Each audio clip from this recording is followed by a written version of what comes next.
Hi everyone, welcome to my channel. So I wanted to give you some overview here and show you some red flags and tell you why this BMW is in this Nissan dealership.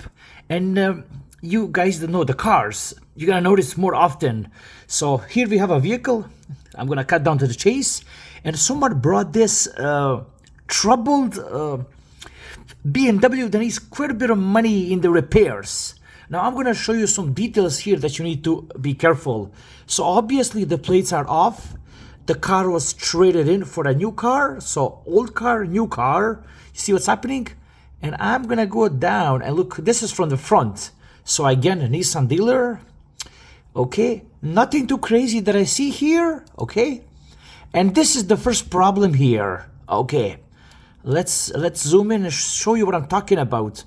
What's happening right here? We have a check engine light on. Okay, you see, that's a big issue. Now you cannot see it here, but in the ad, this thing has about 250 or 260,000 kilometers, 150,000 miles for my American friends. And this is the mileage when you wanna avoid these cars. This is already, you know, a headache, not a car. Okay, actually, sorry, this is the one, yeah. 178, here you go. This is the mileage. I looked at the other one. But if you look over here, you're on the hook for $250 just to take this thing to a BMW and have a look at this code here. What's wrong with it? So that's the fact.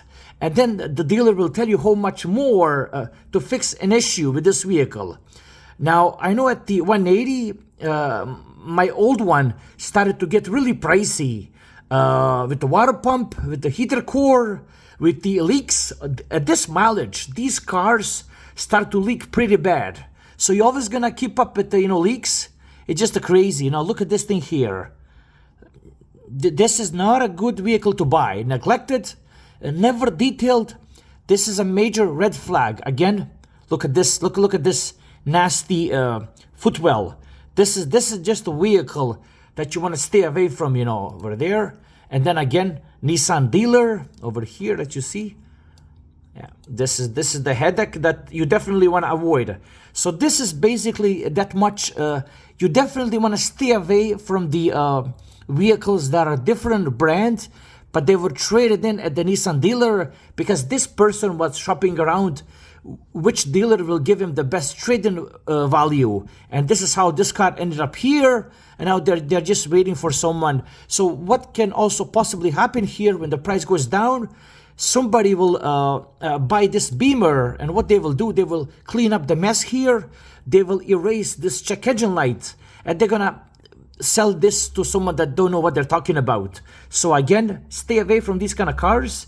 And that's pretty much that. Like, subscribe, and take care. Bye-bye.